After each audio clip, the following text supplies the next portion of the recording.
Hey, what's going on? Welcome to what is the first of hopefully many episodes from us here at Engage on All Fronts.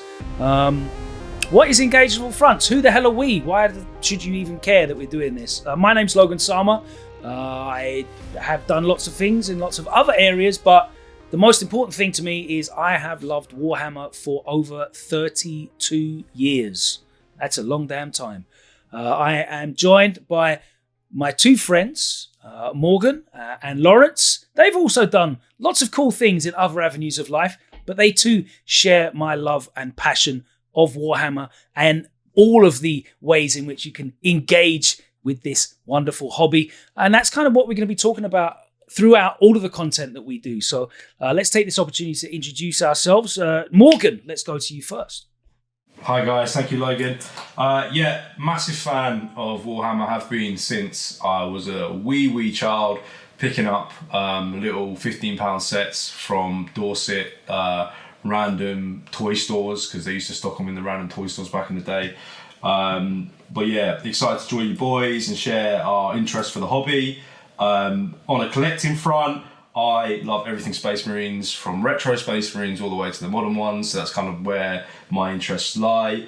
And I probably will never touch another army till I die, because A, I just won't finish one.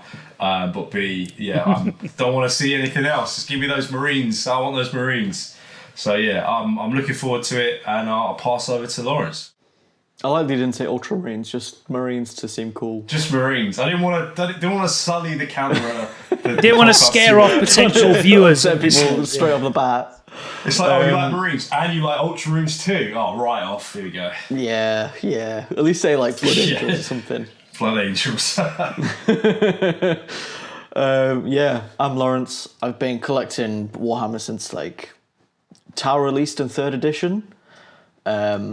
I'm the resident oppressed Tau fan. I've just been. I love those mechs, those Tau mechs. Yeah, in so really this is a Storm Surge. This is a Taunar. Nice. That's how I know you're a fake fan. Why is the Storm Surge bigger than the Taunar? Third-party Chinese casting. You can never get it right. I bet the RRP is a lot cheaper as well. All those Chinese kids just slaving away in the resin mines. They never seem to get it right. And no one does that anymore. They just get 3D prints now. Anyway, it's all modern and technological. If you are just finding us because of the Warhammer stuff, throughout my career, I have DJ'd specifically grime music since like 2001. Broadcast on Kiss FM and BBC Radio, DJ'd around the world, and since like 2010, I've been involved in esports, specifically fighting games and Street Fighter, where I commentate that as well. So I've just basically had the fortune of doing things that I liked as a hobby as a job. So Warhammer is the last bastion, and I'm just going to keep that as a hobby.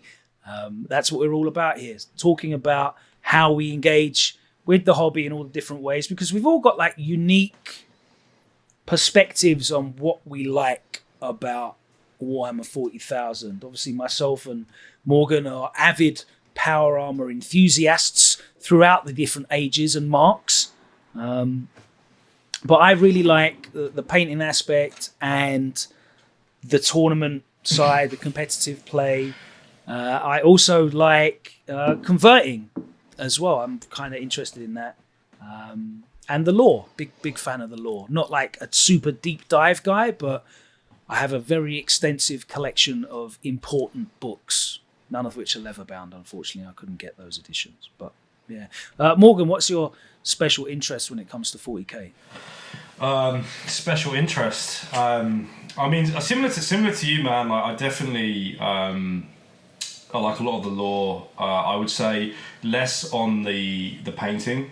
Less on the gaming side of things. I was going to say, literally all you do is paint. Yeah, I love the painting. You've never played the game. And I think for me, it's that journey of like, I painted as a kid, And I painted so bad as a kid. Like if you look at my models when I was a kid, they were absolutely terrible. And slowly I've got to that level now where I think I can just about match like box art level, like especially retro box art level. So like the stuff from the 90s. And I really enjoy just finishing a project, and then I'll be walking around. I'll just look. I got loads of display cases around the house. So I'll stop and just look at a display case and just look at a project that I've worked on, and I think the joy you get from that is so nice. It's really cheerful. But yeah, my focus is painting and lore. Like I think I've done the majority of the good Horus Heresy. A lot of 40k books too, and obviously just being in touch with the codexes. The codexes used to be like full to the brim with cool tidbits and lore and photos and cool paintings. So yeah, that's sort of where I got all my stuff from. And yourself, Laurence? I think I really want to get into like the gaming side. I used to do a lot as a kid and kind of dropped out of it for quite a while. My favourite part is probably like the kit bashing, because my painting is that of like a 6-year-old. One thick coat, just dunk them in the sauce, put some Northern oil on there, and you're done. You're being so humble right now. He's being so humble right now because his stuff is really good, and he paints it a different way. It's okay. It's like you paint it differently ready. though. Yeah, I don't know. It's good. You do a good job, man. You do a good job. You take a lot of inspo from like Gundam and also Airfix as well, right, with your painting. So yeah, but like if I didn't have an airbrush, it would look like ass. Like I'm still trying to figure out glazing. I've got my glazed medium ready to go. I will just never get that consistency. I still don't understand thinning your paint. Like, is it over thinned? Is it the right amount? Like, never. But kit bashing just gets to me. I get it. You just buy a shit ton of bits online and make like the most expensive version of a dreadnought you can. Like my Grey Knight. I've got a burner eBay account that I use to buy my bits, and like it's got like a 15-year history of like just exorbitant. What's the burner? Why is it a burner? Is it not the real Logan Sama? Yeah, it's just like it's a not super Logan secret Sama. account. Definitely not He's off the Logan grid. Sama.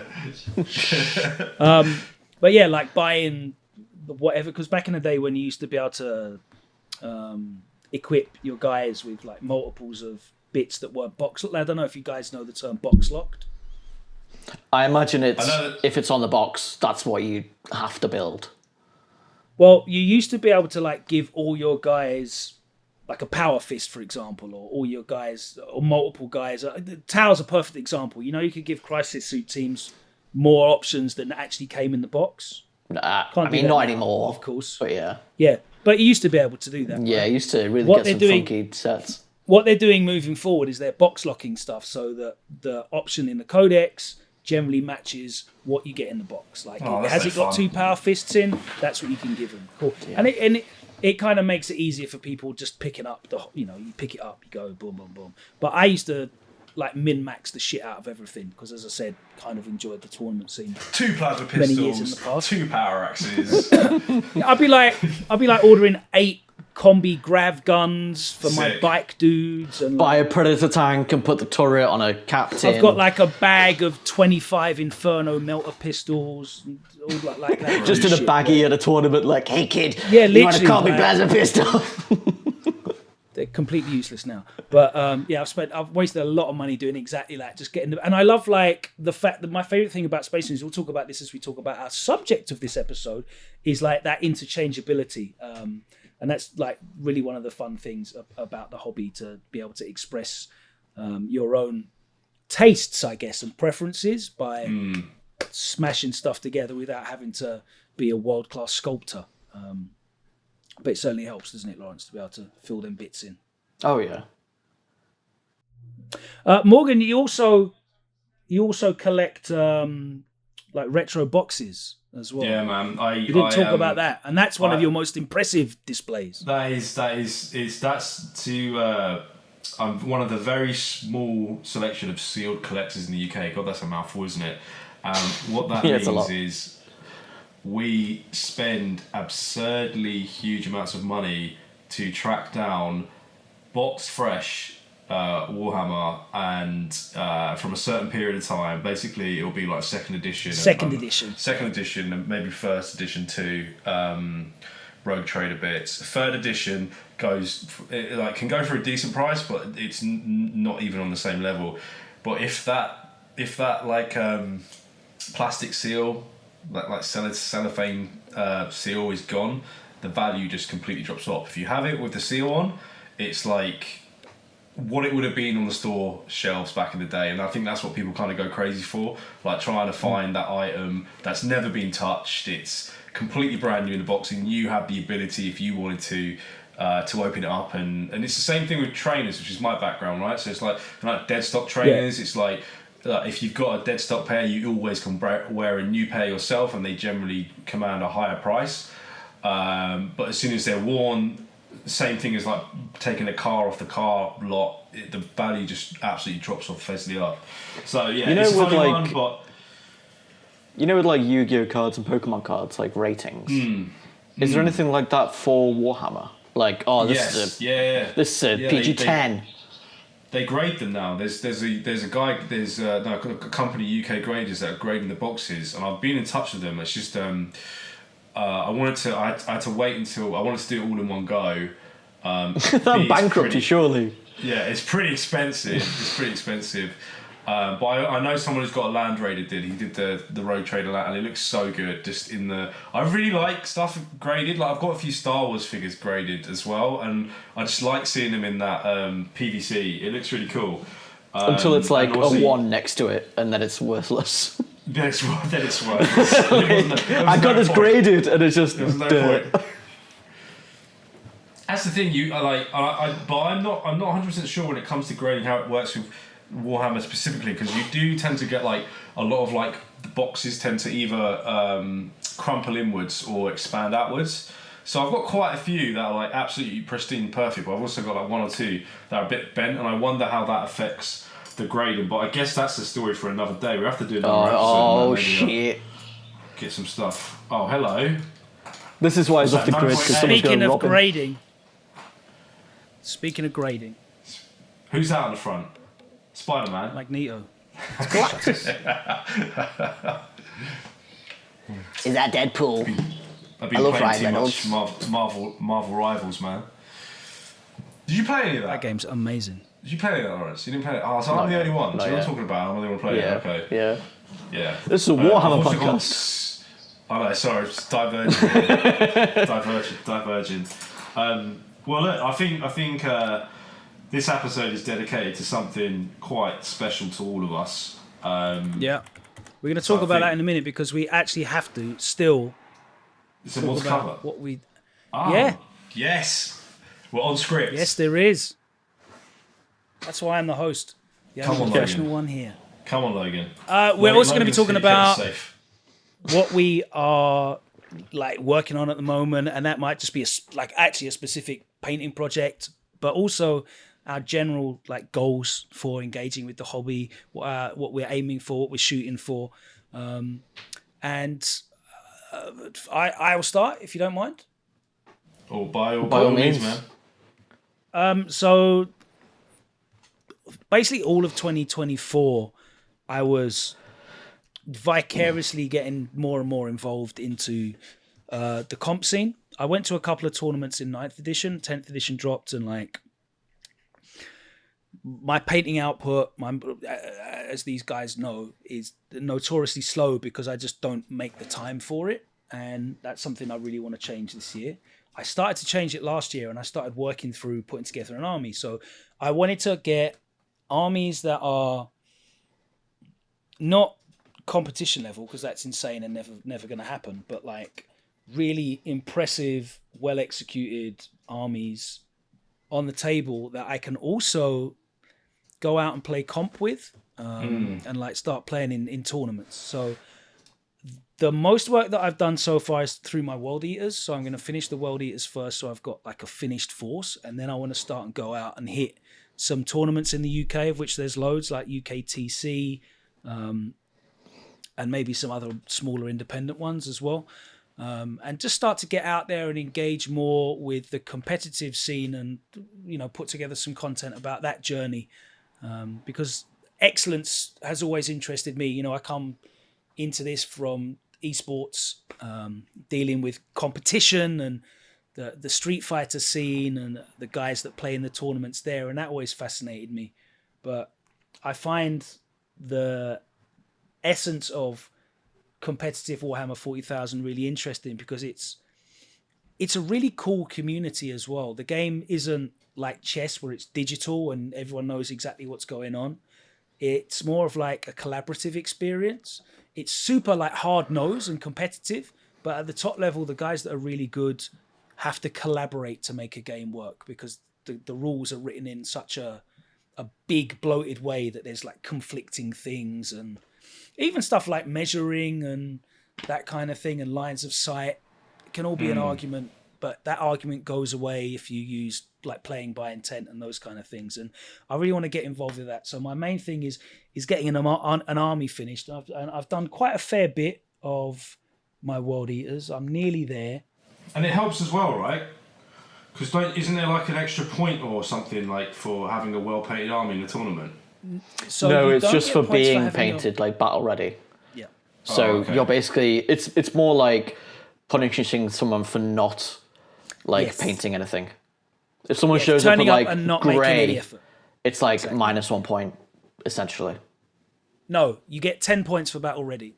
Oh, do you? 10 points for battle ready. Yeah. I thought it was just like 1. No, 10 points. 10 points for battle ready. So you have to get it done. But to be honest with you, most tournaments don't let you enter if your shit's not battle ready. So it's kind of... Yeah. A lot of people think, oh yeah, tournaments, they're just going to turn and push around grey minis that they've glued at the table side because they want to be as powerful as possible. But I see guys that turn up to tournaments that have incredible painted armies because like they only play one faction and they've just taken years building up their collection and painted it really well. They only play that faction, so they have the whole range. They go, oh yeah, this is suddenly top tier. Well, I've got that. I painted it 3 years ago. Pull it off the shelf, switch it out for that unit. Yeah, I respect people like that when when an army's rules just go to shit. But they're still playing that army because it's like, I just really like Eldar. Yeah. Even That's a terrible example. I know. Eldar Any is other like faction, top tier. maybe. Votan. Yeah. I love dwarves. I've got 10,000 points of dwarves. And if they suck, I still like dwarves. Well, no, actually, it's a really, really good point at the moment, because of all the work that Games Workshop are putting in to try and engage with the tournament players. And the balance is a lot more compressed. Like in years and editions gone past, gotten better. it was like really stretched out, where like you had stupidly broken shit and completely but it's a lot more compressed now. So your rubbish faction could still be do you know what I mean? It is a problem with like just how the editions work though, and how they release codexes. That I remember 10th edition Eldar was just like smashing everything just because they didn't have the same rules as like everyone else. And I feel like that happens every edition, where like a one army will just steamroll everyone just because they're not. Yeah, something always gets through. Something always slips underneath the radar. It's like when Tau, the Hammerhead railgun, was like the best gun in the game, and then it's like, no, it's just good because that's where like everything's getting power creep. This is just the first thing to get that creep. And now it's kind of the like... good thing like, you now you can get away around it. Like a 3-month balance cycle.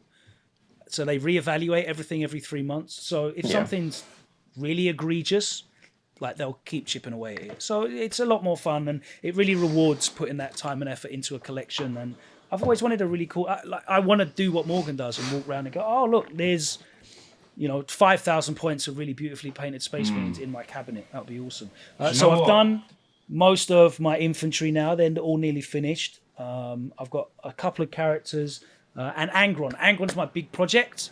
So that's the guy that I'm really working on at the moment. And then when he's done, I'll be very close to having a finished World Eaters army, and I can dive in. By the time you finished him, you can get Snake Boy and then do him. No, down with Snake Boy.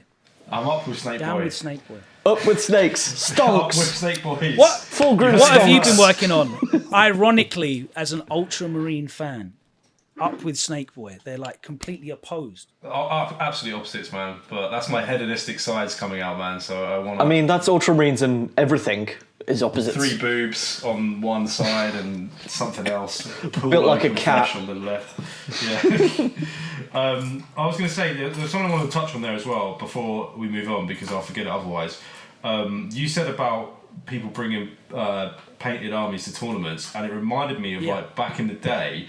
Nowadays, everything we see, everybody's armies online, and they normally post their armies on Instagram. I remember being in store back in the day, and people pulling out foam trays of like beautiful hand painted like Night Goblin armies with all the conversion, and it was just like the most amazing thing you would possibly see. Mate, And when I was a every kid, single I one still was remember. unique, right?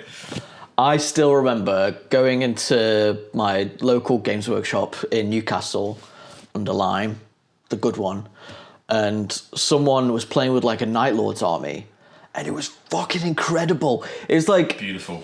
I hadn't seen like the full like lightning bolt kind of motif in person before, and this guy had a whole army of it, and I was like, that's insane, that's so sick. And I'm there with my like tower that just got like one coat of green on. I'm like, that's cool. But like, yeah, back in the day, it was just like you never saw any of the stuff outside of White Dwarf, so when you saw it in person, it's a whole nother world. Also, like White Dwarf is like the top end of painting as well. Kind of realistically back then, it was like, do you know what I mean? Like, you unless you were maybe moving those real like high end miniature paintings, like areas, or like even stuff outside of GW, right? Like, you know, people that paint like busts and stuff like that. Like White Dwarf is the pinnacle of what you wanted to like hit, basically. So good times, man. Good little retro that heavy throwbacks. metal style really kind of homogenized what miniature painting was for a long time. But like you said, because of the internet, because of other companies being out there, all these communities are out there now. There's loads more things that kind of you can push, and yeah, it's really exciting. But for me, as a challenge, like I'm kind of the same as Morgan. Like I grew up looking at box art stuff, and I would love to be able to have box art stuff.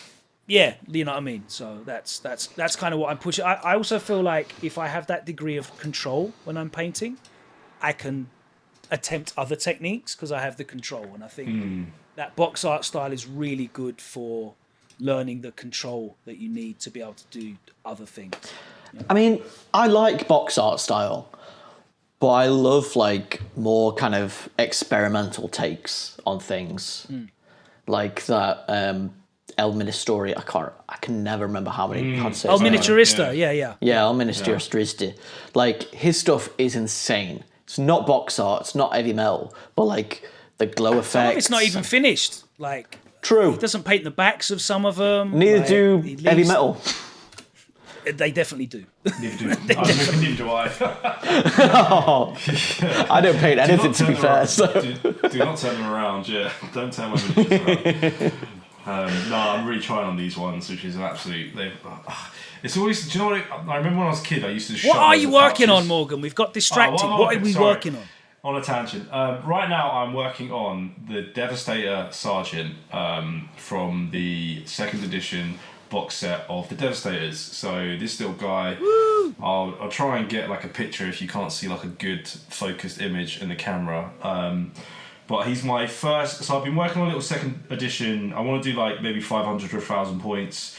Really bright, really colourful. I'm basically trying to bring the detail back to those old sculpts. Because even if you look at some of the 2nd edition paint jobs, they're like timeless, they're beautiful, but they definitely benefit a lot more from like modern like materials and brushes and paints and stuff like that. So you bring a lot more of that detail out now, which is nice. And yeah, this guy, I like painting power fists. I've got loads of guys. I've got like 4 guys with power fists now I've done. So it's definitely not like, I don't know, a legitimate tournament list army. But yeah, red helmet, so sergeant helmet, and little gem on his chest too. That. Did I get what? I said you can get ointment for that. The Slanesh jokes are running through this episode. But yeah, no, Someone else is going to be running he's through really the episode. He's really cool, and I've got like exactly the same miniature I kind of painted before, but with like a head, an actual human head, or Space Marine head on. Very as different well. miniature. So, Power fists are completely different. Power fist up, not to the side, yeah. But yeah, great sculpts. And they all kind of reuse, you know what it's like, they all kind of reuse the same bits anyway back in those days, so it'll be like topple change. Another really interesting project I'm working on is I've spoken to a guy I know who basically does like 3D printed bits and bobs, and I've kind of like updated a load of second edition models to have like beaky helmets. So cutting off the metal helmets is an absolute nightmare. And because all the details kind of merge into cutting each metal other. in general is a nightmare. Anything that's not like sticky straight out like a sword, it's just agony. Nightmare. So I've had a load of like special edition characters made with beaky helmets. So I really look forward to that. I've also had a second edition Gulliman made too, as a Primarch. So he's like scratch built from like loads of different parts. And he looks really, really cool. So that's going to be a big project this year. And he's made just a bit bigger than the normal one, so he stands out a little bit. But yeah, that's. I wanted to do that for the challenge because we were working on a challenge together as a group for over the winter period, but it just didn't turn up in time. So Mr. Devastator got my full attention. But yeah, how about yourself, Laurence, man? What have you been working on? I just want to ask, have you got Calgar sitting on a toilet? I have got Calgar sitting on the toilet in metal. Amazing. Yeah, that's perfect. I always thought it was like another dude in like a cool cloak sat behind him, but it's just a cloak rack. It's just a rack with like a helmet on. You gotta keep your cloak clean. Cloak clean, yeah. It's really odd. Great so like, man. I'm literally working on some towel from when I like first collected them. That's how long it takes me to paint anything. I'm just about done with some Fire Warriors. I've got another Devilfish to do, but I've just collected more and more and call it ADD or something, but I just cannot finish one project at a time. But I'm determined to finish our challenge, which is Zempic Calgar and his roommate, Jaron Kell. This is sick. I'll put an actual like photo and video. Complete scratch built as well, right? Oh yeah, that Calgar cost me about 100 quid at this point, probably. Creed! Jeez. Creed, not Calgar. I've got Toilet Man on the brain. It's happened again. Yeah, but then outside of like actual miniature stuff, I shot a documentary in Ukraine about dudes who play 30k like narrative events in Kyiv. Shot that in July, and apparently getting edited at the moment by a bloke in Kyiv. But obviously with power going out and all that, it's taken a while. But what excited to see that. Project that is, though. Congrats on bringing that together. It's not yet. Unbelievable. I need to see an edit first. But yeah, you filmed it at least, and you went out there, and things were flying over your head. And yeah, it was certainly an experience. I'm really looking forward to it. I think it's incredible to, shine a light on how, even in those kind of circumstances, human beings looking for joy and happiness. So yeah, man. And plastic crack. Plastic crack, especially Horus Heresy era. Can't plug this harder, man. Like, go watch it when it's out. Generally support as much as you can. So yeah, great work, man. Absolutely amazing. I don't know anyone who would just get up and just go and just do that. That's like, yeah, crazy. So fantastic. That is what everyone's been working on. I can see a little tear going down his eye there. It's like that's what everyone's been working on. So we will update you on that in future episodes as we hopefully complete these projects. But yeah, that's who we are. That's what we do. Let's talk about the subject. Sorry about the long intro, but it's our first one, so we have to dedicate a bit of time to letting you know who the hell we are. But what we're going to talk about this episode is a project that's very, very exciting for many of us. Historically, it is from times gone by, distant history now, and I believe it's not even canon anymore. But the Codex Eye of Terror, guys, what does this mean to you? This book that was released during 3rd edition, so little Laurence. Did you even have any engagement with this when it came out?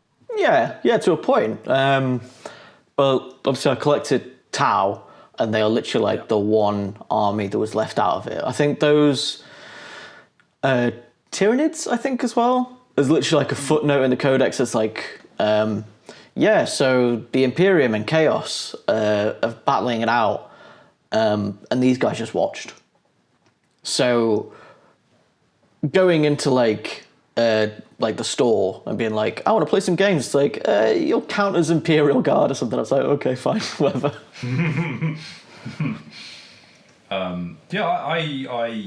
I love this book. I think this is probably up there with one of the best codexes of all time. I think the one that would come second to that is maybe like Angels of Death. That's like a really like sought after codex, and a lot of people talk about that. But this one definitely, it came out when I was in the stores. I remember the games. I remember being excited about the units. I also think it was, maybe I'm off, but I think it was quite close to Demon Hunters as well. So it was just a really exciting time. There was loads of cool stuff going on. It was really grimdark as well. Like the scene was really grimdark, and like grimdark is slightly different now than what it was back then. But it just wasn't a positive place to be. Like there was a lot of like dark stuff happening inside the universe, and it felt like this was something big, something new that was coming, and it kind of was interesting because normally each army gets their own codex, where this is like a codex for an actual event basically, and it contains different factions, good and bad, and like so many people got involved with it. Yeah, I feel like codexes now are like obviously just, I mean, they were back then as well. They were strictly rules and some art and lore. But this was like a Glastonbury like layout of, this is the event, this is everything that's involved. Knock yourself out. It's a beautiful book. It's a culmination of several things. Obviously, it represents an advancement kind of in universe, and those kind of grander storylines coming together that they went back and revisited, obviously, editions later. But it took ideas that had been successful previously, like a campaign book. Codex Armageddon came out like 2000, I think, so a couple of years, 3 years earlier. And they had the worldwide campaign with the Battle for Macragge, the Nids versus Ultramarines kind of event that they ran through their stores as a worldwide event that I think famously had Calgar and the Swarm Lord fighting against each other. I remember that in White Dwarf. But this kind of ramped it up to 11 in 2003, which is a big year for me because Grime was taking off. Everything was super exciting. Wily, Dizzy Rascal, all this new music's happening. And then this super awesome Warhammer Codex came out that I kind of felt like I had to read in secret at the time. I was going to say, those are two worlds I would never put together. Yeah, it just shows you how impactful the book was, that it grabbed my attention so much at the same time as all this amazing stuff's happening in like my music life. And I think that's very much because of the involvement of Space Wolves and the 13th Company in here. So let's talk a little bit about what's actually in the book. Again, much like Codex Armageddon, it created unique army lists that were building on existing codexes. So there weren't brand new factions introduced, but they were kind of spins on existing ones. So you had Cadian Shock Troops, which are of course the Imperial Guard.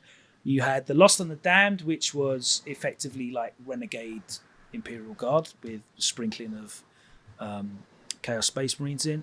You had the 13th Company of the Space Wolves, which was of course like a big thing in the lore. They were lost in the warp and had returned, and they're actually from the Heresy. It's kind of like the first time we'd interacted with anything that was Heresy era. And then you had the Ulthway, which was, of course, powered by Eldrad Ulthuan, and you had, I think, the Storm Guardians from Ulthway as well. So 4 factions, and of course, at the head of it was Abaddon, who was released with the Chaos Space Marine Codex several years earlier, and his attempt to once again, for the 13th time, get out of the Eye of Terror and make it to Terror itself, to planet Earth in the setting.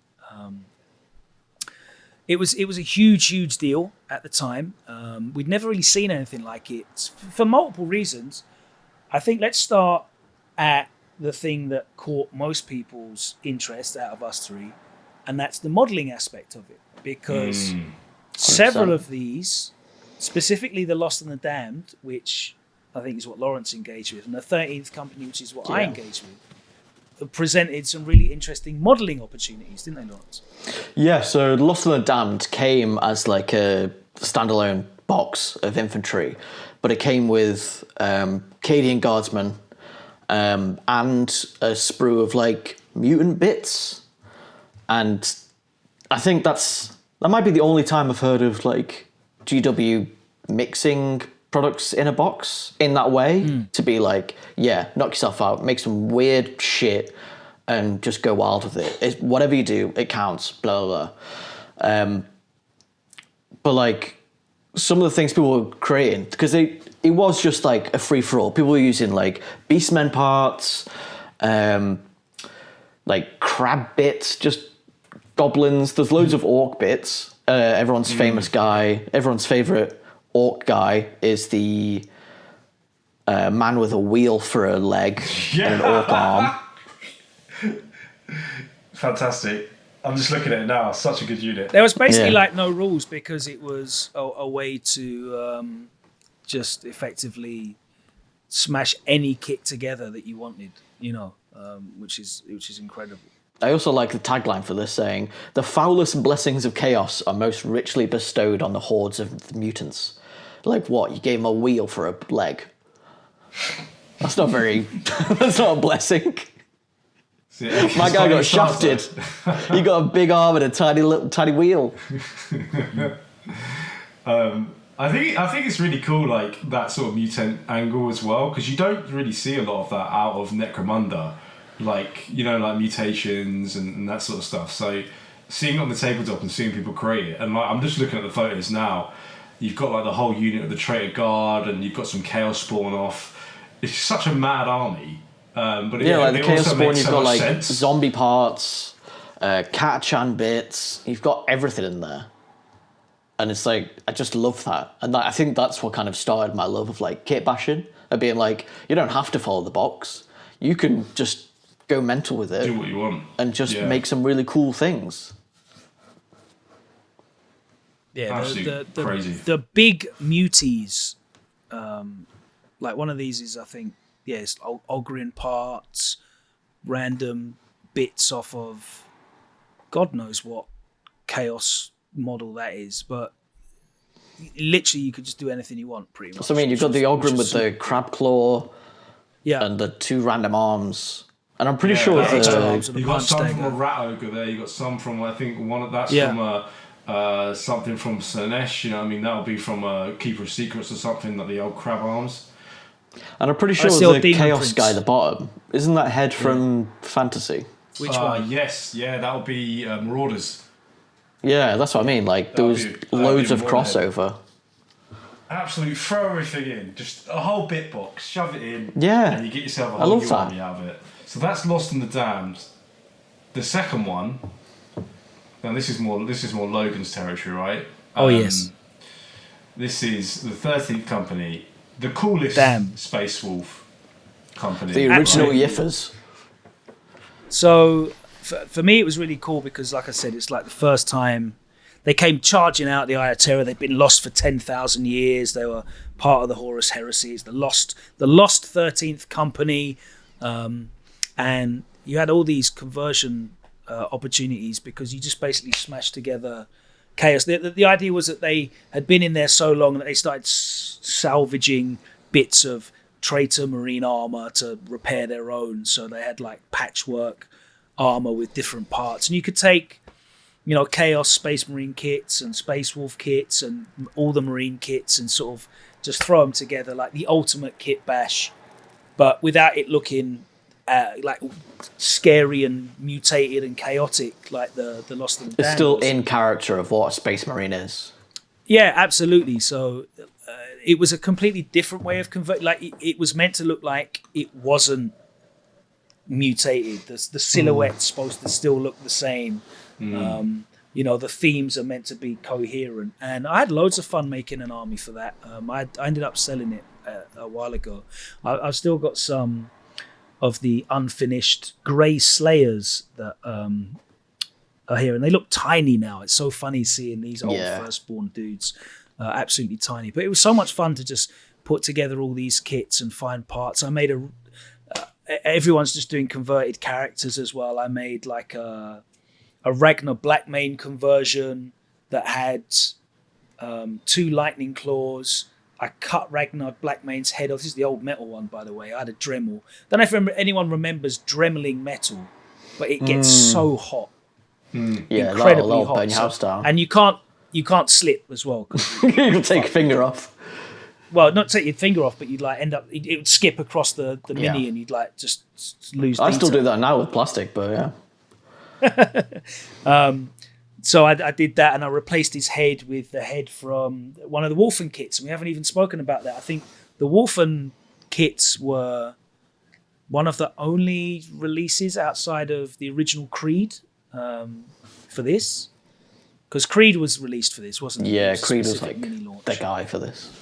And then we got the Wolfen kit. Was there any other miniatures released specifically for this? I mean, if you want to count like the Lost and the Damned. Well, then they want a new miniature. They weren't Cave new, but it was like a new Yeah. box. Like, yeah. Yeah. Were the Kazakin new for this? Well, the Defiler, because that features heavily, right? Was that around the same time? No, that was around before. I remember box, that yeah. from before. Yeah, that existed already. So I think it was just the Wolfen and Creed. Yeah. But they also did a limited edition, and we'll get this up as well. I've got one of these new in the blister pack still. Oh, talking my language there, man. Yeah, that's right. He was a limited edition at Games Day 2003, and it was Sternhammer, a wolf priest, who was the warden of the Lost. I think his name was. I can't remember what he had special rules as well. His MO was basically, I think he might have had special rules in like a White Dwarf, or in like, I think, did they do like a Games Day like sheet? Yeah, it's in the program. Hang on, Sternhammer. God bless Google for filling in all the gaps.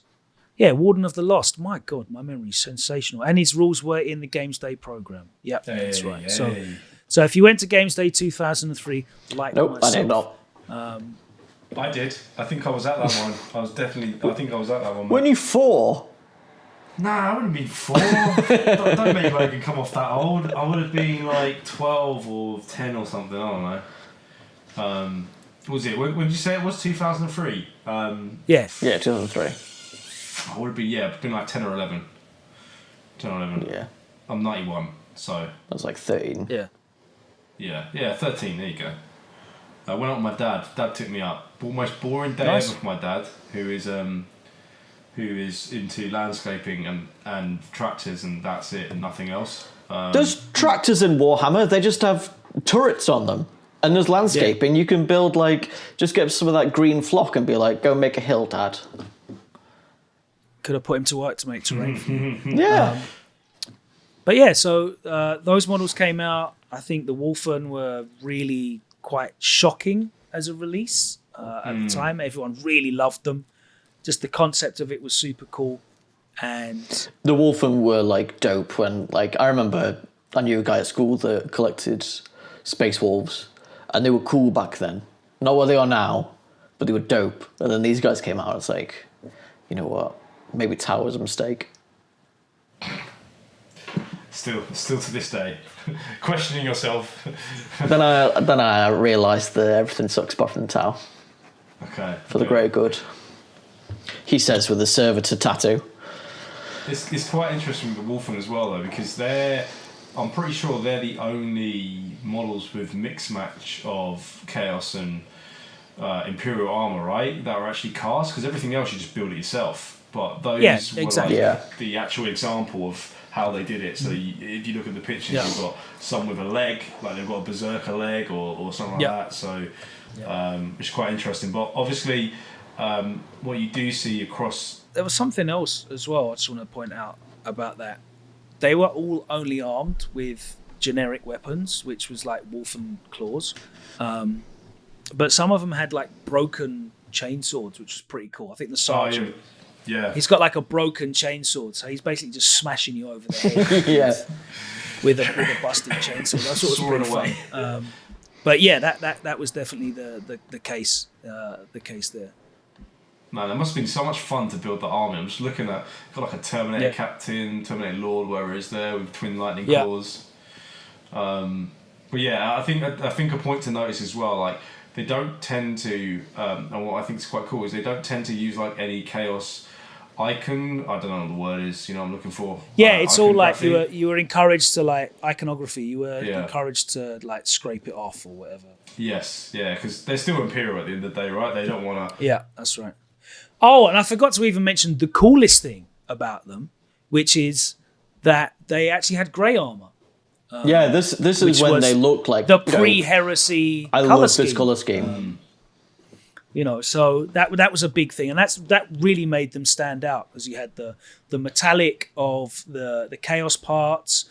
The company symbol was the howling wolf, which was the red wolf on the crescent moon on the black background. So you had like that kind of murky, panzer grey kind of look, and the black, and then little flourishes of colour in there, and you could really kind of like use spot colours. It would either be like a deep red for your berserkers, or maybe like a sea green blue for like Alpha Legion parts, and it was really fun, kind of just throwing these bits in and making each of these be coherent in their like diversity, if you know what I mean.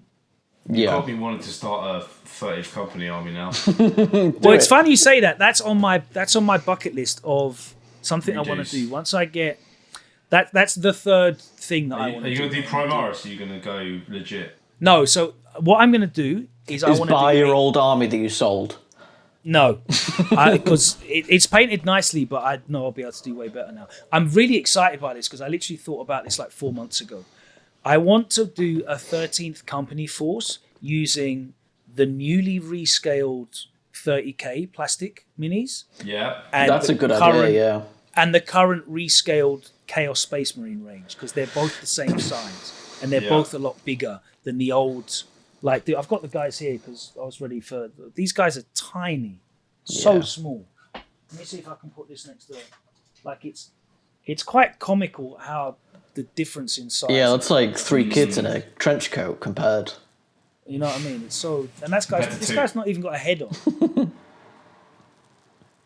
I was thinking as well, looking at like these 13th company photos, like you kind of get the idea that their armor's old and like they have like chaos backpacks, but the armor is like the marine armor is still it's all 40K. 6 and 8. Yeah, sorry, 6 and 7, Mark 6 and 7. Yeah. So have like being able to make it in Horus Heresy would look sick. It would look more like they have come straight out of like a portal, just ready to go. That's kind of what I was thinking, because you've got rescaled Mark 6, which would be like the newest that I would use, and as the years go on, like there's rumors of a Mark II release. There's going to be a redone Mark V, I think. A lot of the old Space Wolf artwork from... Do you remember the Horus Heresy trading card game? Yeah. Where most of... Like Adrian Smith did most of the artwork for it, and it was incredible. Most of the Space Wolves in that have got like Mark III armor in there, so I'd love to get some rescaled Mark III armor. as well, because they redid Mark III in plastic, but it was old scale. It hasn't been rescaled yet, so that's definitely something that I would like to get round to once I have a lot of parts to use. I was even looking at. Did you see that console that they released? The Traitor console. Oh yeah. Like I've seen it. With the whip. I was looking at it, I was thinking, perfect. Like, I'd swap a couple of arms out, put some Wolfie stuff on it. That'll look amazing. Yeah, that'd be dope. So yeah, I really want to come back and do that, because as you can see, 22 years later, I still feel really passionately about kit bashing these little guys together. Very I'd love very to cool. do it again. I've got I would love to do something like that, but I've got a Grey Knight bug as well. I've got like a Grey Knight. If I could get Grey Knights rescaled, gotta wait, bro. Yes. Hey, just do what I do and buy just about 50 Blade Guard veterans, and then I want the old buy stocks. more Grey Knight stock, Terminators. I mean, I know a guy who can like. I also know a guy that might be able to twizzle some knobs on a computer.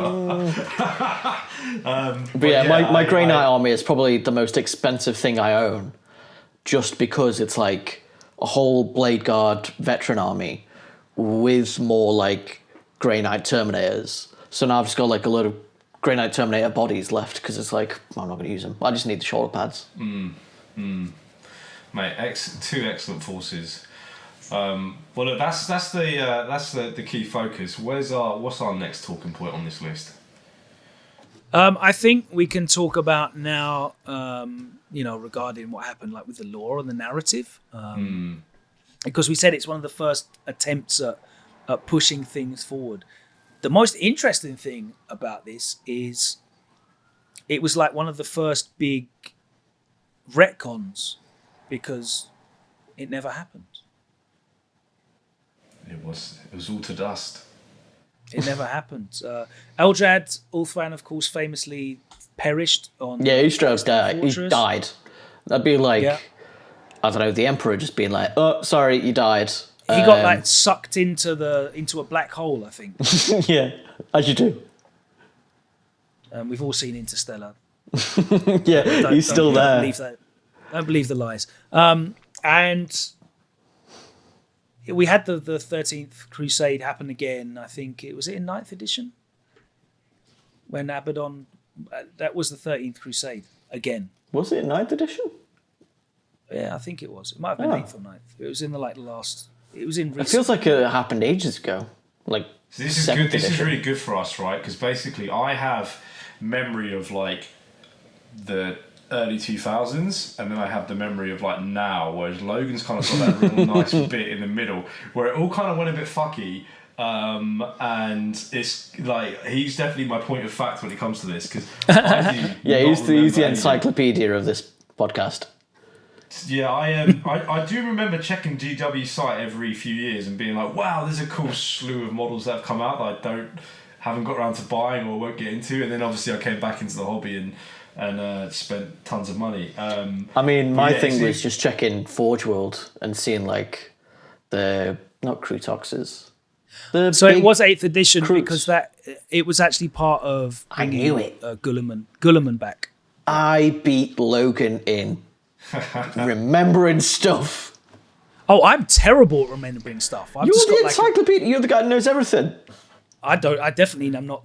Please, anyone watching or listening, I do not profess to be that man.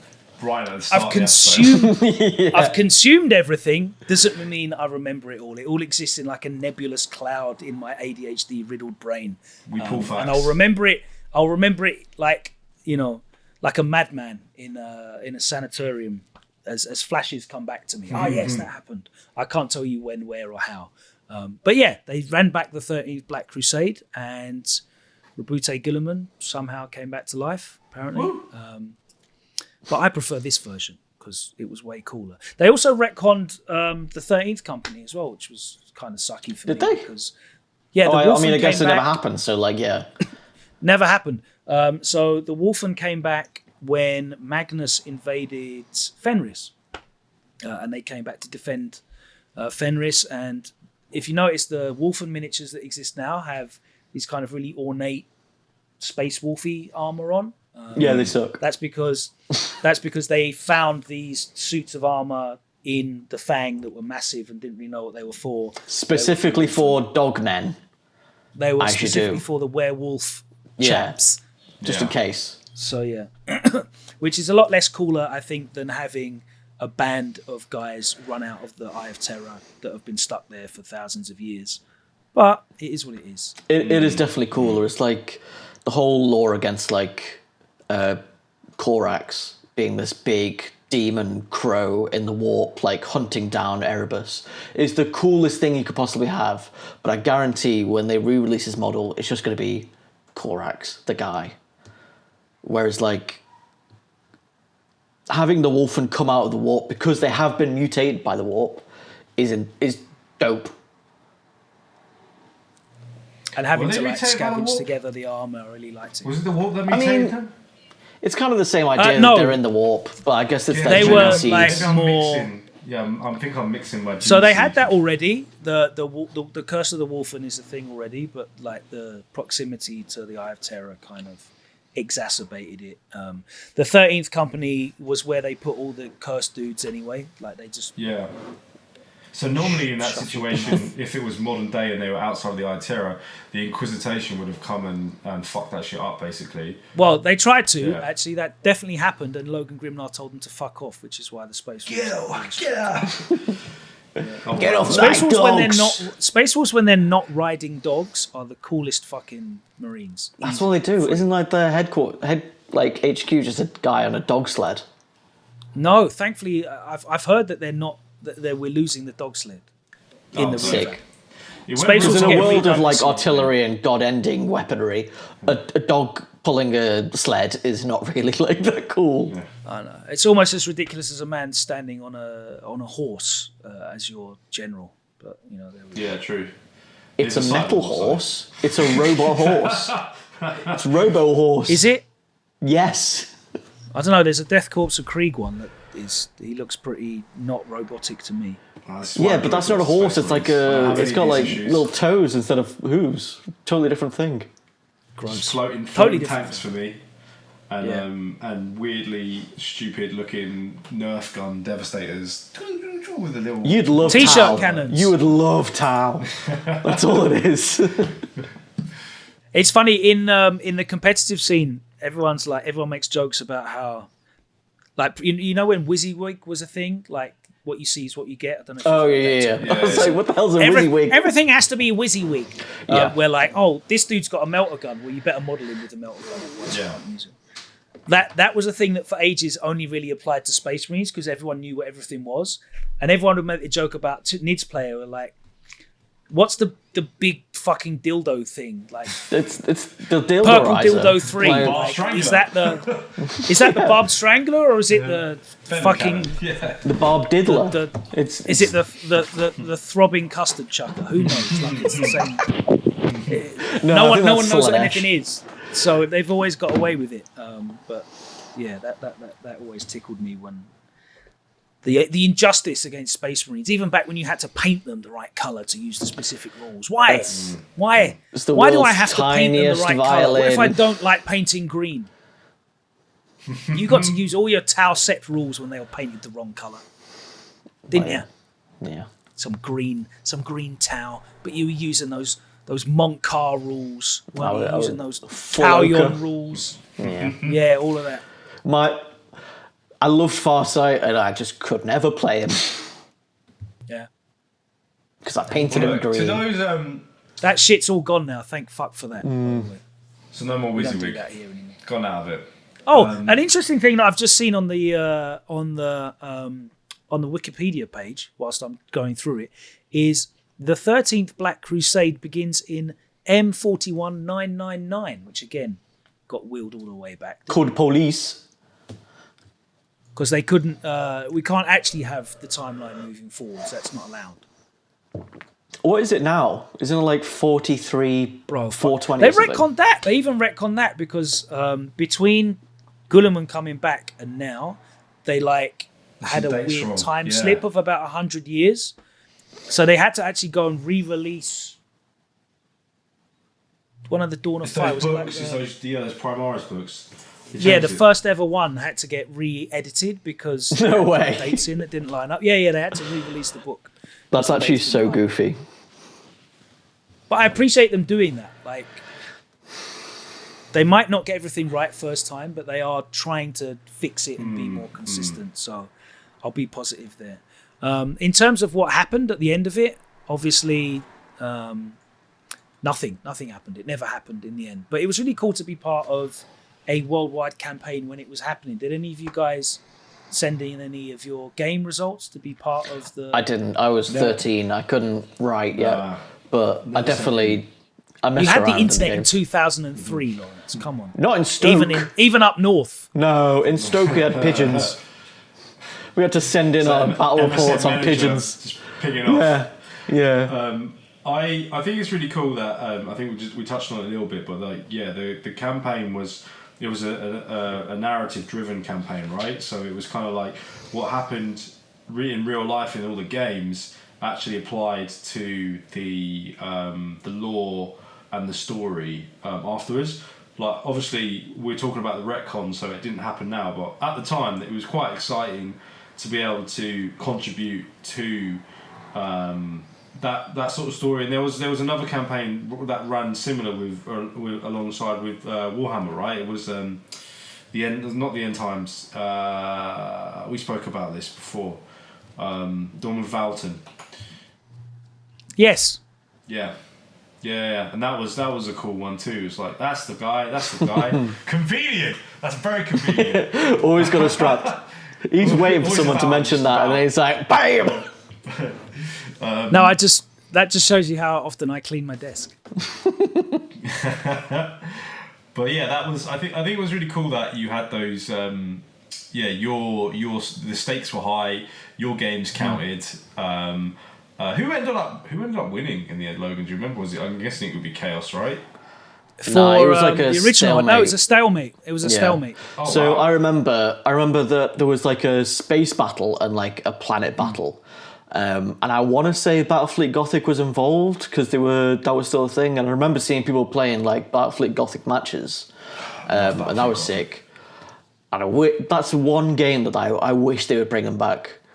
I also want to get like 3D printed like town like models and like mess around with that. That's a whole different other thing.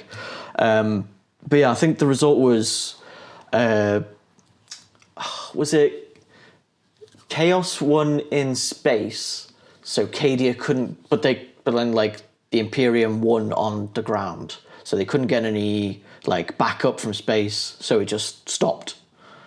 Like that's the narrative of End. It's just like, oh yeah, we can't win, but you can't either, so let's move on to the next edition. And Eldrad got sucked into a black hole. Rest in peace. And it was kind of, even though this story didn't really count and it got retconned, like Cadia did. Yeah. They did come back for Cadia, right? Do you know what I mean? So 2017. Come back for it, they just did it again. They did it. Yeah, again. In 2017 they basically just did it again. So it never happened. And yeah, Cadia got blown the fuck up. Rest in peace, Cadia. 14 years on, F's in the chat. They retconned it. So, well, it was obviously a good idea they had at the time. They brought it back for a second go. Maybe we'll get a third option in 10 years' time. We'll get a redo, retro the Eye of Terra. Probably will, yeah. Yeah. Nice one. I'm just trying to think of like what the talk was like. Like, you know, like what was the reception like back in the day to that Codex? You like obviously like Logan, you would have been a bit more with it than I can't remember what I was doing when I was 13, to be honest, mate. So was there a lot of like discussion in store? Like, what was the general vibe? Yeah, I mean, they had forums back then as well. So yeah. You know, that was a thing certainly. Orc talk. But yeah, in store it was super exciting. You know, if you got into Warhammer 40k in the 90s, you probably thought that Space Wolves were cool because they had all the characters and you know, Ragnar Blackmane was the rock star of Warhammer 40,000. So getting like new Space Wolf stuff was super cool. But I think everyone just liked it because there was a lot of ways to be creative, and you felt like you're doing quite a lot to be part of universe building, which like was for the first time. Yeah, it was like there. it was like the first time I can remember. I mean, there could have been like narrative codexes in the past and like global like battles, but this is the first time I remember like the story being like immersive, like actually immersive. Like obviously you can have like narrative games with your mates, but I think like me, most people only knew like one or two people they played with outside of stores. So you could be like, oh yeah, this is my guy, he's going to do this, blah, blah, blah, blah, blah. But then like the next week, it would be the exact same story over and over again. Whereas this is like, there was stakes, it felt like you were like in an army almost. Ichar IV. In the dorkiest Ichar IV way. was the name of the first ever one that they did. I don't remember Just that. found it. When was that released? What's this? It wasn't released. It was a worldwide campaign that happened. Are you talking about like one of the Warhammer ones or 40k one? 40k. Oh. Battle for Ichar IV was where Calgar and the Stormlord fought. Where are we? I'm trying to find when it happened. It was in the Second Tyrannic War. Damn, this is annoying me. I'm on There's a big famous moment because they did a big battle report for it in White Dwarf, and they like made Calgar fight the Swarmlord, and I think Sick. Calgar actually died in the battle. not sick. And now that's the end of Warhammer. Yeah, Not sick. which is fair because like the Swarmlord was fucked. There's no way he had any chance. I think that was in the second edition Codex era. So See, I wasn't around for that. yeah, it would have been like I want to say late 90s. I was And then too they busy had eating Codex custard. They had Codex Armageddon, which was an expansion codex, but it wasn't I a think I remember campaign. that one. Yeah. Yeah, that's where you got rules for like Black Templars. Wasn't you like got Steel rules for Legion? Salamanders. Steel Legion, yes, exactly. They were in Yeah. there as well, and Orcs had some shit in there. Yeah. Orc I remember lads. that one. Hooligan Orc lads. But yeah, with the Guy Terror, like, it's the first time I was like properly involved in like the narrative and the lore, and just like seeing like articles in White Dwarf being like, this is what's happened, blah blah blah blah. It was sick, and I really wanted to do it again. Obviously, you couldn't really do it with like people hacking, like just bot spamming like results to be like, oh, Tyranids win. But it's been nice to dream. I remember like zombies being quite a big part of this one. Am I right, or is that a different campaign? Zombies. Which one? Was, like, This Typhus- current one? Typhus. Yes. Yeah, Yeah, Typhus is a character in it. Yeah. Plague I of remember in the Plague Eye of Terror there Typhus was a being- big part. Yeah, I remember there being like people making like modern 40k zombies out of the undead old Warhammer ones, right? The old square base ones. They just switched the bases over. I remember that being quite a huge element of it. Like Yeah, there so was a later in plague the that would just go Codex, through. there is a list of like the characters from the campaign. So you've got Araman, Abaddon, Typhus, Avatar of Cain was called the Avatar of the Bloody-Handed God. Yeah, that's Caleb mentioned Cain is bloody-handed god. Yeah, I'm just surprised they didn't call him Cain. Eldrad, Morgan My Ra, God. Logan Grimnar, Creed, and Azrael. Whoever sculpted that Typhus model absolutely slapped because Knocked it straight out of the fucking park. That is, It's I remember better seeing than that the as a new kid, one. and I was like, yeah. it's better than the Yeah, new one. I had 100%. the new one. The new one's goofy. This one is. Yeah. I would like a loyalist in that sort of pose, man. It's a decent. I remember being a kid and looking seeing mate. that store, and I was like, I think I need to collect an army of this. You can get Okay, that's loads of the Forge World Heresy Terminators look like that. There's a new goofy guy. Yeah, he's got like the Yeah, weird that's. kind When of did you arches start back collecting scoliosis Death pose. Mate, it was COVID, funnily enough. Oh.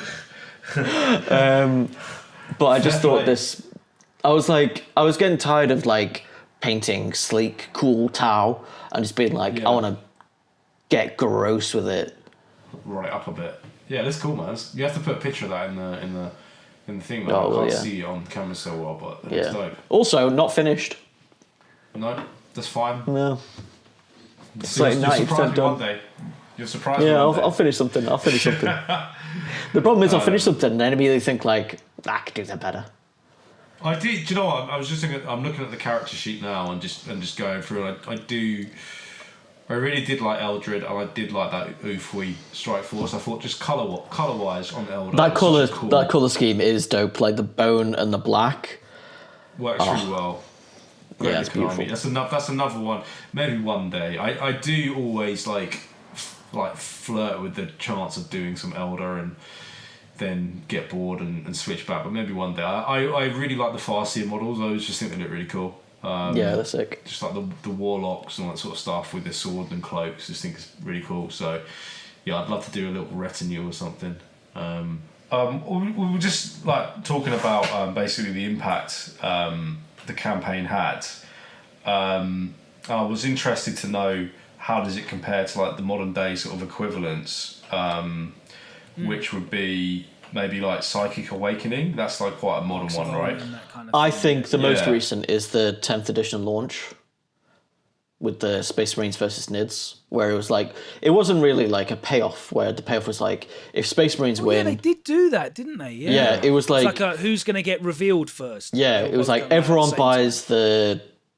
Oh, what was the launch box called? Leviathan. Everyone buys Leviathan, and you play with the Marine part, and you play with the Tyranid part, and you send in reports, and whoever wins, their new models are revealed at... not Warhammer. What day? Was it just like a stream? No, they just did it online. Yeah. And that was really cool. I think people bought it to see the Tyranids more, but what are you going to do? Tyranids are cooler than Ultramarines. If they were anything other than Ultramarines, they would have won. I think it's one of those ones where it's just like, Space Marines generally always win, so it's nice when the underdogs kind of get a little go as well. And generally, Tyranid models are calling the Tyranids underdogs is crazy. Underdogs, least popular. Compared to they're like the most powerful army in the setting, and it's like, yeah, they're underdogs. Yeah, I've squashed so many on Space Marine 2, mate. They've done some wipe up armor every day. So, yeah. But yes. In terms of the like the in-world shit as well, they've put so much more into the lore in these campaigns, because obviously they're spread across loads of books. There's loads more stuff that happens off the back of them, and I think if you look at how they've kind of just built on ideas that have been successful, Eye of Terror came off the back of the Ichar IV worldwide campaign and the Codex Armageddon like expansion book, and they kind of merged that together. And with things like Psychic Awakening, which was 3 books, and then they had, oh my god, I can't remember the names of them, but it was like a million books, like part 7 and shit, Phoenix Rising. And that was very confusing. That was a confusing time for me. There was a lot going on, but it was a way to reinvigorate the setting without doing an edition relaunch. So these are all generally catered to now doing something marketing-wise, I find. Which is fine because they need to sell stuff, but stuff like Psychic Awakening and Arcs of Omen and those kind of things are used to introduce model releases, basically. Arcs of Omen was really cool how they did like the tarot cards, and I just remember the Tau one. People were like, "Oh, what is this?" Like trying to figure out how Tau figured into like, wait, was it Arcs of Omen? Or am I thinking of Shadow Sun? No, there was a Tau Farsight. They got new Farsight. Farsight, yeah. And that was like a really sick like everyone trying to get in there and like figure out the lore and like implications of all the things, like the little teasers and stuff. I love that stuff. It's funny as well because we for years were like, oh my god, like we're forever stuck at a minute to midnight. Nothing's moving forwards, and now we've got like, come on, it's been 2 years, give us another Primarch kind of thing. Do you know what I mean? Yeah. Like, we were going all the way. It was 2017 when we got the first one. 7 years later, we've got, another loyalist one back in Lionel Johnson. Well, we've got all of the demon ones now. Yeah, we've got a full contingent of the main 4 gods. Yeah, I was gonna say, you need like Erebus and everyone Percy overlooks and that. Peter Turbo and Lorgar. Peter Erebus Turbs. is the most. Erebus is the most hated mortal man Lorgar, in yeah. the Warhammer 40,000 setting. We hate Erebus. Me and my homies all hate Erebus. Yeah. Me and my homies hate Erebus. I was listening to like a content creator who covers like lore. I can't remember who it was because my YouTube feed just throws videos at me. Mine's just like Luton and like Adeptus Ridiculous and all that constantly. They made a really good point in that when you introduce like villains, it's really easy to cycle them round. So like Angron can be the big baddie, and then he gets defeated and he runs back into the warp, and you don't have to really worry about him a while because he can get killed or whatever. And come back. Well, Fulgrim next, and Fulgrim, he's been dead and he comes back and it's okay and you can go. But when you introduce really big heroic characters, you have to really keep them as part of your dramatis personae and at the forefront of the narrative. So they've kind of stumbled a little bit in bringing Lionel Johnson back, I think, because they haven't done much with him. I was going to say, like, they brought him back. Walked out the shadows. How long's it been now? Like 6 months?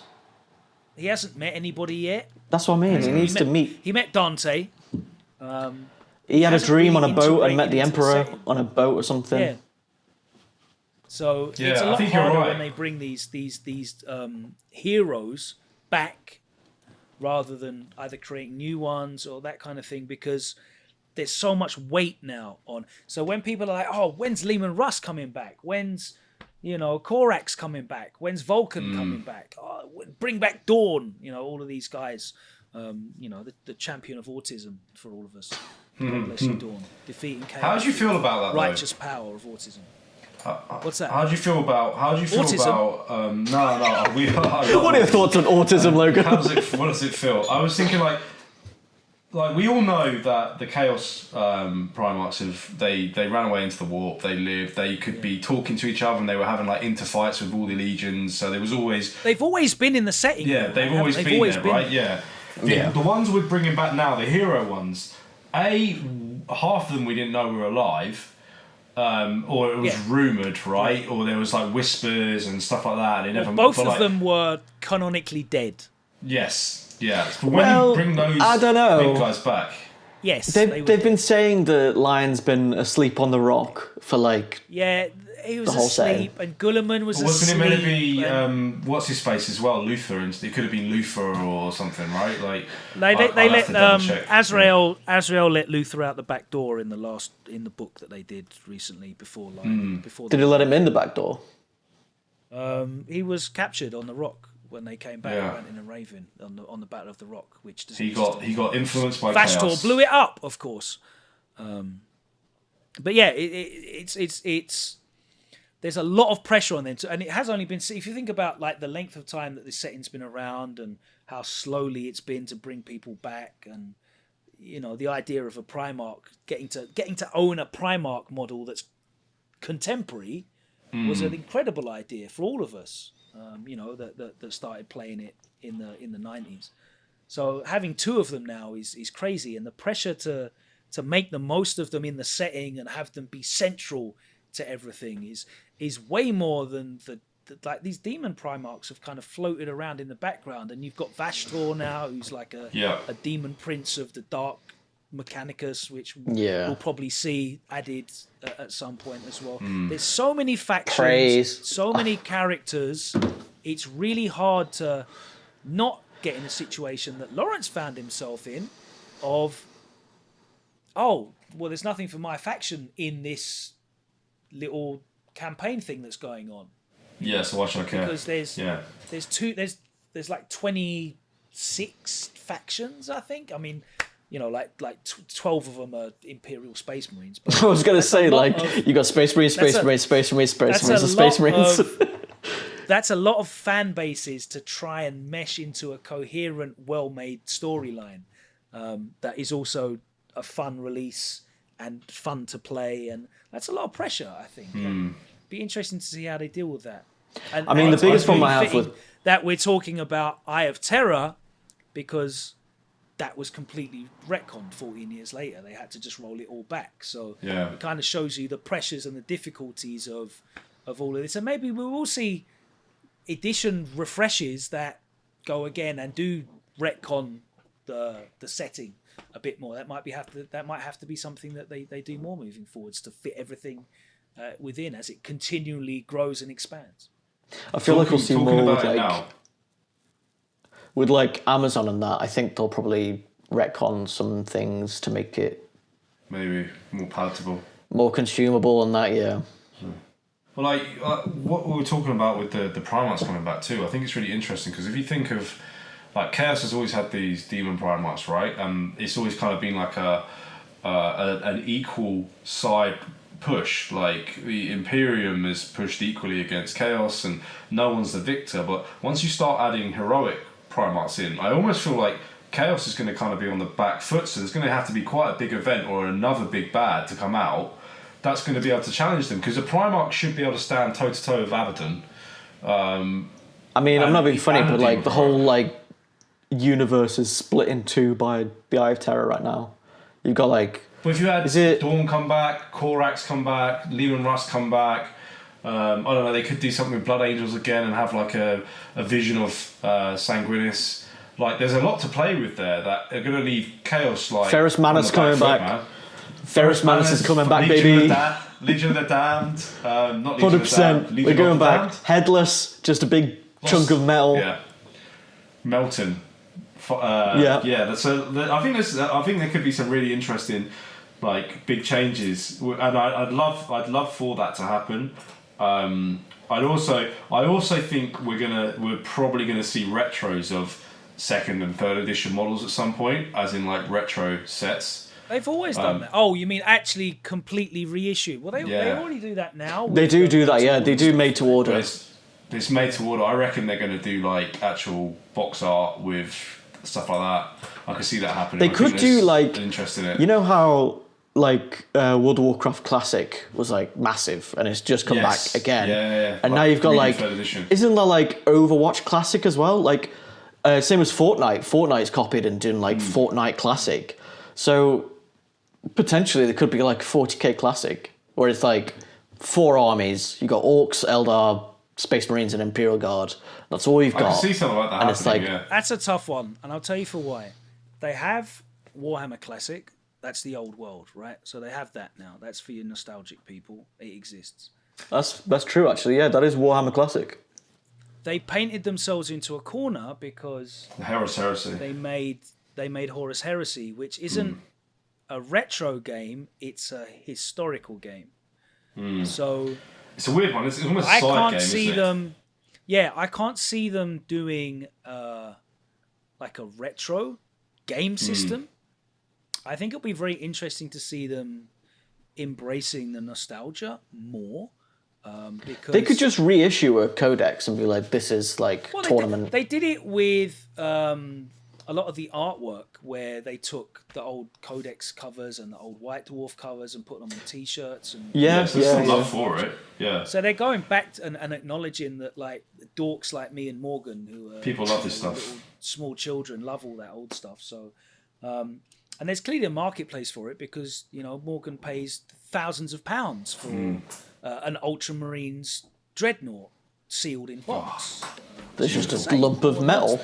And it is a lump of metal. I've got a metal one here. Oh, we unboxed it. Yes. The grading gone downhill. The grading's gone. Then what you do is you put it in a football sock. Honestly, serious weapon.